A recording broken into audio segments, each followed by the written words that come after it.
Do not get demoralized by the headlines or by talk of another horrendous ceasefire deal.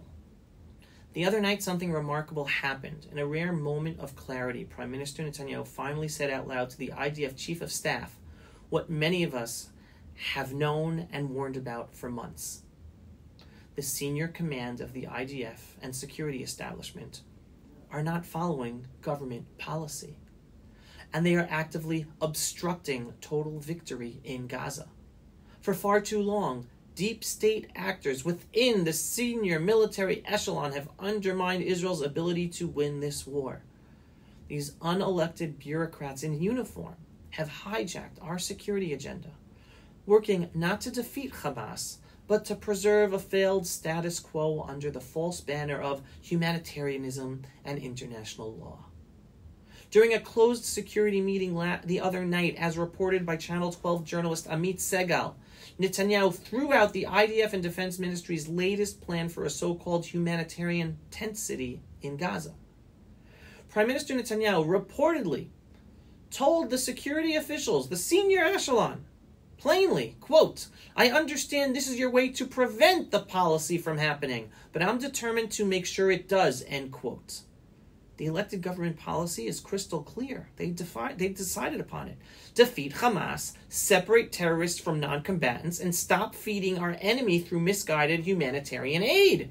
But the security establishment, especially at the top of the IDF and legal establishment, continues to act as if they have veto power over the government and Netanyahu's decisions.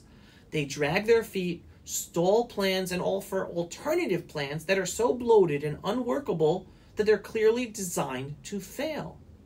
The original plan that the IDF Chief of Staff and Security Establishment presented to Netanyahu and the cabinet would take at least 5 months and cost tens of billions of shekels.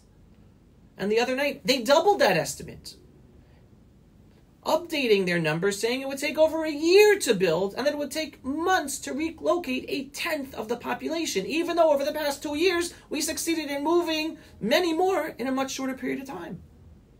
Netanyahu told them he understands that these plans are their way of ensuring that the real policy, the cabinet's policy, the government's policy, never happens. But he's not letting them get away with it anymore. He ordered them back to the drawing board to deliver a real solution as requested by the government. Netanyahu then demanded a new plan, leaner, faster, cheaper, and actually doable. Why? Because the political leadership, including Netanyahu, Minister Smotrich, and the majority of the current coalition, has been clear. We must separate non-combatants from terrorists and stop allowing humanitarian aid to flow into the hands of Hamas to keep them strong, to continue fighting and holding our hostages. That is the way to have total victory over Hamas and end the war. This is what leadership looks like. Contrast that with the generals and officials who continue to warn, not about the dangers of Hamas if they are not totally defeated or removed, but about the supposed vacuum that would emerge if Hamas is gone. Think about that for a moment.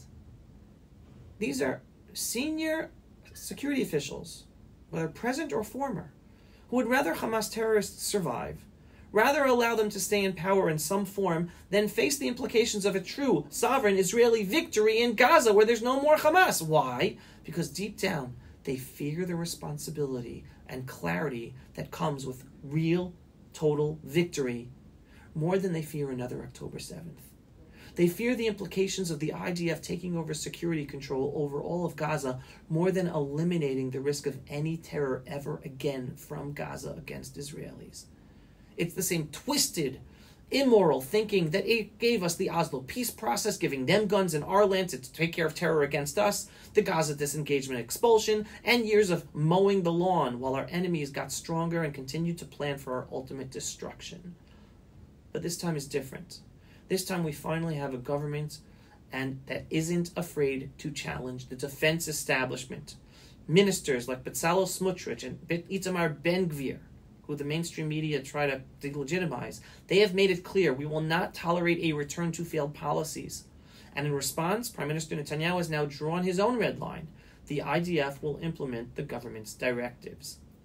This is how you restore deterrence. This is how you win a war. But what's been happening instead?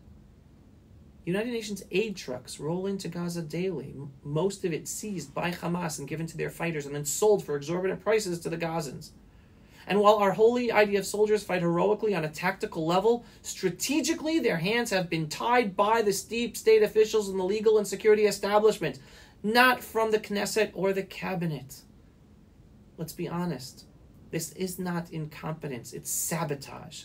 These deep state unelected officials in the security and legal establishment override government policy with their own worldview, one shaped by years of appeasement, deference to international pressure, and UN-style morality that gets Israelis killed and our soldiers killed. Netanyahu has been dealing with this deep state sabotaging his security policies for years. One glaring example took place during the Obama administration, when Prime Minister Netanyahu then pushed for a strike, an Israeli strike on Iran's nuclear facilities that he had to do behind Obama's back because Obama was against it. At the time, senior Israeli defense and intelligence officials, instead of executing this plan, they leaked it to the Obama administration, who immediately threatened Netanyahu not to do it. Think about that. Israel's own senior security brass sabotaged an Israeli operation meant to stop a genocidal regime, Iran, from going nuclear, simply because it didn't align with their worldview. And this isn't something unique to Israel. We've seen this exact playbook before, in the United States as well. When President Trump announced his intention to move the United States Embassy to Jerusalem in his first term, the deep state within the U.S. State Department, that thank God Marco Rubio is trying to get rid of, sprang into action to block it. They presented President Trump with a plan that would have cost billions of dollars and taken years to implement. Classic bureaucratic sabotage disguised as process. But Trump, he didn't fall for it then. Instead, then U.S. Ambassador to Israel, David Friedman, offered President Trump a simple, practical alternative: upgrade an existing consulate building in Jerusalem. The move was completed in months at a fraction of the cost, and the U.S. Embassy was moved to Jerusalem. That's how you beat the deep state, by refusing to play their game.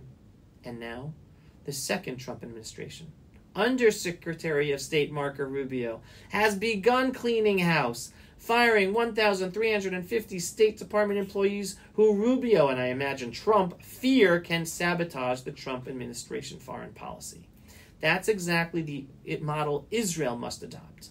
Netanyahu should pay close attention.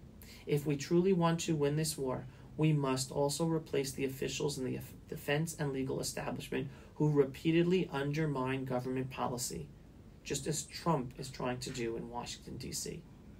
Netanyahu has begun this process, but Israeli laws make it far more difficult to hire and fire entrenched state bureaucratic employees. On top of that, deep state operatives in the legal system are actively trying to block these efforts when even Netanyahu and his government have the law on their side to fire senior officials, as we've seen in the battle to replace both the head of intelligence and the attorney general. Progress is being made on those fronts, but it's moving far slower than what is possible in the U.S. government.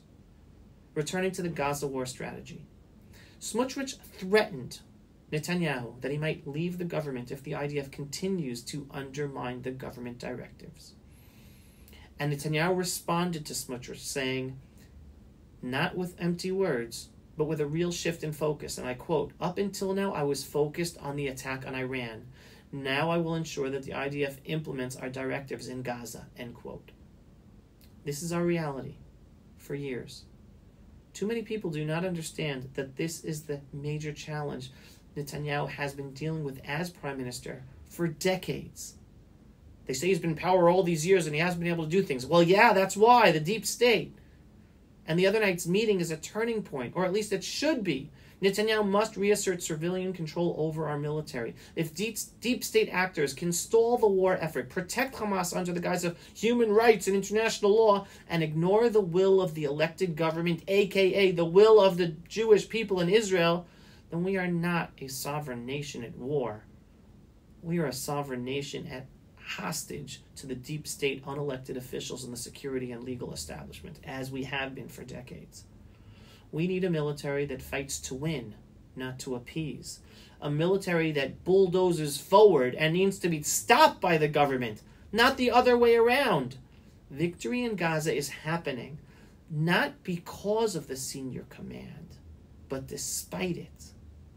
But total victory has been delayed because of them, and that must end.